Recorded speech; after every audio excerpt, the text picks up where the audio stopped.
Podem tentar o quanto quiser, mas nem mesmo a ditadura militar conseguiu apagar a memória de um dos maiores filmes de terror já produzidos aqui no Brasil. E não é qualquer governinho meia-boca que vai destruir a nossa cultura.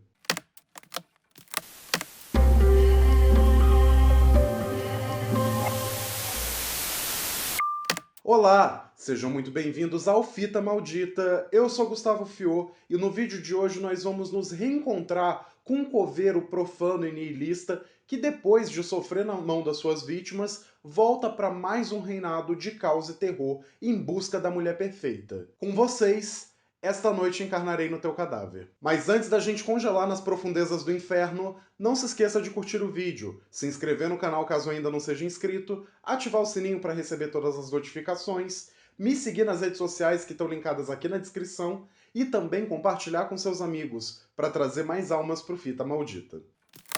José Mujica Marins nem imaginava, lá em 1964, que o primeiro filme da trilogia do Zé do Caixão, A Meia-Noite Levarei Sua Alma, seria um sucesso tão estrondoso. Apesar das críticas polarizadas da imprensa, o filme tinha conseguido atrair a atenção do público de uma forma muito profunda.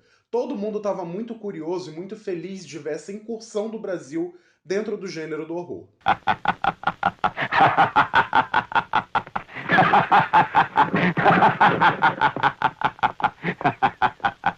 E eis que o diretor logo começou a produzir sua sequência, Esta Noite Encarnarei no Teu Cadáver, que foi lançado em 1967. No melhor espírito das continuações de filmes de terror, a gente descobre que o Zé do Caixão não morreu no filme anterior, e ele continua andando por aí muito bem, muito tranquilo. O tal do ditado, vaso ruim não quebra. Uma vez livre de qualquer amarra moral, o Zé do Caixão decide sequestrar várias mulheres e fazê-las passarem por testes para decidir qual que é a mulher perfeita para carregar seu filho e assim dar continuidade à sua linhagem maldita. E nesse processo, ele mais uma vez atrai a ira dos crentes de uma cidadezinha minúscula no filme, e não só deles, como também os crentes do mundo real. Como eu ia dizendo, o filme começou a ser produzido pouco depois do lançamento de A Meia-Noite Levarei Sua Alma. Inclusive, se você ainda não viu meu vídeo sobre o primeiro filme, dá uma conferida aqui no card porque eu falo um pouco mais sobre ele. A questão é que o Zé do Caixão era uma figura meio controversa. De um lado, ele sempre foi retratado como o vilão dessa franquia, uma figura mesquinha, cruel e que não era bem pra gente torcer a favor. Por outro lado, assim como todo filme de terror faz com certa frequência, o personagem acabou cativando muito o público, em grande parte porque o próprio José Mujica era esse cara muito carismático, muito simpático e querido. Então, como já era de se esperar, vindo dessa corja que não sabe o básico de interpretação de texto, o filme acabou sofrendo vários problemas durante a censura da ditadura militar. Lembrando que nessa época o regime já tinha se instalado no Brasil e por mais que o AI-5 só passasse a vigorar no ano seguinte ao lançamento do filme, a coisa não estava fácil. Mesmo. Vários produtos midiáticos pararam na mão dos pintores de meio-fio que mandavam ali que tivesse várias alterações, várias mudanças, vários cortes. E nesse caso aqui não foi diferente. Deus! Sim! Deus, verdade! Eu creio em tua força! Salvai-me! Algumas cenas foram cortadas, mas o que mais causou impacto no filme foi a mudança completa do final, que acontece depois que o Zé do Caixão sofre a vingança de todas as suas vítimas, assim como acontece no primeiro filme. No roteiro original, o Zé do Caixão renegava Deus e morria dando uma última risada na cara dos crentes, do coronel, do padre da cidade e de todas essas figuras de autoridade. Só que a censura achou isso muito herege do personagem e mandou que o Mujica alterasse completamente esse diálogo. Então, ao invés de renegar Deus, ele aceita o perdão divino, ele se redime pelos seus pecados e ele morre em paz. E na real eu achei até um final bem realista, porque, afinal de contas, essa não é a rotina de qualquer criminoso nesse país que entra na cadeia e sai pastor evangélico?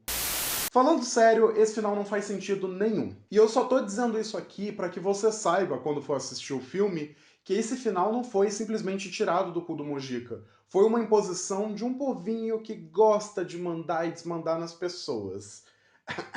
E dando um spoiler de um dos próximos vídeos que eu vou fazer aqui no canal, esse final é subvertido no terceiro capítulo da franquia, o último da trilogia, Encarnação do Demônio, que saiu em 2008. O começo desse terceiro filme é um dedo do meio levantado para tudo o que aconteceu com Esta Noite Encarnarei no Teu Cadáver durante a censura, durante a ditadura militar. Mas enfim, vamos ao que eu acho do filme em si.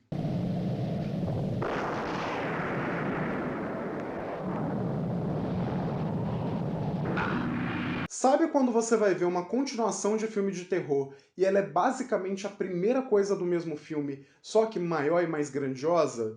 Então, Essa Noite Encarnarei no Teu Cadáver é tipo isso, só que um pouquinho diferente. De muitas formas, esse filme lembra muito o que o Sam Raimi fez com Uma Noite Alucinante 2, só que sem a parte daquele humor mais escrachado. É quase que um remake do primeiro filme, só que com mais orçamento e uma técnica cinematográfica mais refinada. E nesse sentido, eu fico simplesmente encantado com tudo que o Mojica dirigiu aqui. Pra quem não sabe, ele nunca fez cinema, ele nunca teve uma educação formal na área. Então tudo que ele fazia era meio que observando outros filmes e indo a partir da tentativa e erro. E ainda assim, esse é um dos filmes mais bonitos que a gente, como país, já produziu. Tudo nele é fantástico e tem umas cenas que fariam qualquer cineasta gringo morrer de inveja. Aqui o Mojica continua trabalhando um pouco mais seu próprio estilo de direção.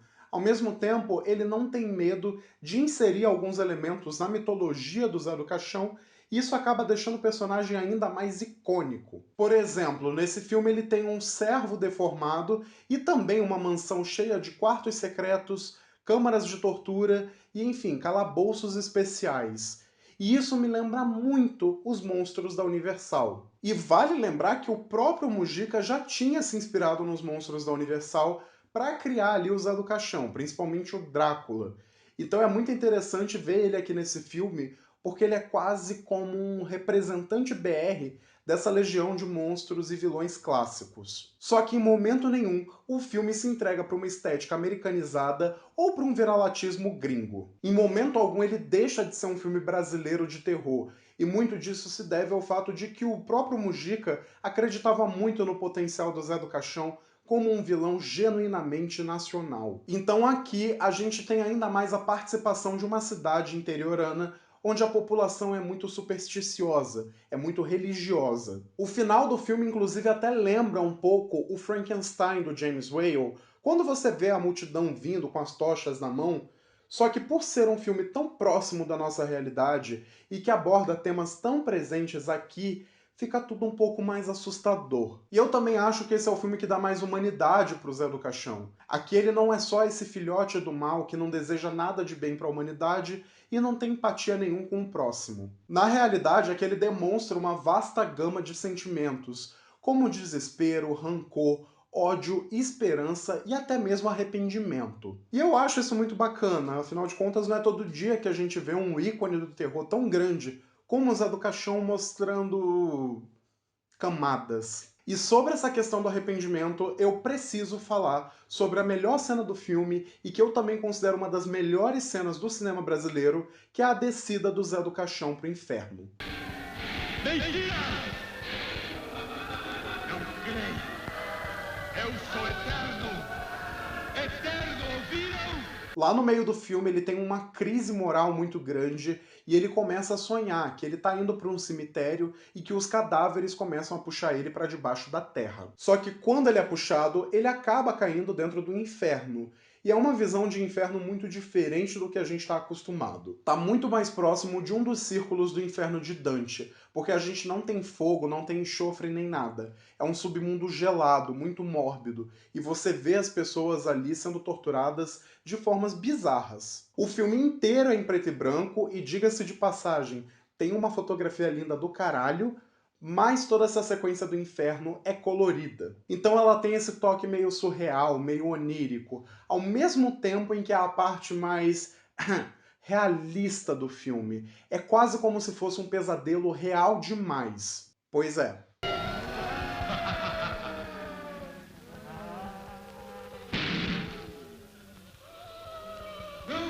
Enfim, Enfim, tudo isso pra dizer que Esta Noite Encarnarei no Teu Cadáver é um dos melhores filmes de terror já produzidos no Brasil. E isso tudo no meio da ditadura militar, sem nenhum recurso e com tudo feito na marra. Mas ainda assim é a prova de como a gente prospera, mesmo que a gente esteja afundado na merda e na lama. E sendo bem sincero com vocês, eu gosto de vários filmes do Zé do Caixão, eu gosto de toda a trilogia, mas esse aqui é o meu filme favorito dele. É um filme elegante e bonito, mas ao mesmo tempo eu fico bem fascinado que ele é um filme que se comunica muito bem com o povo. Afinal de contas, o próprio Mujica era um homem do povo. Mas digam aí, vocês já assistiram Essa Noite Encarnarei no Teu Cadáver? O que vocês acham do filme?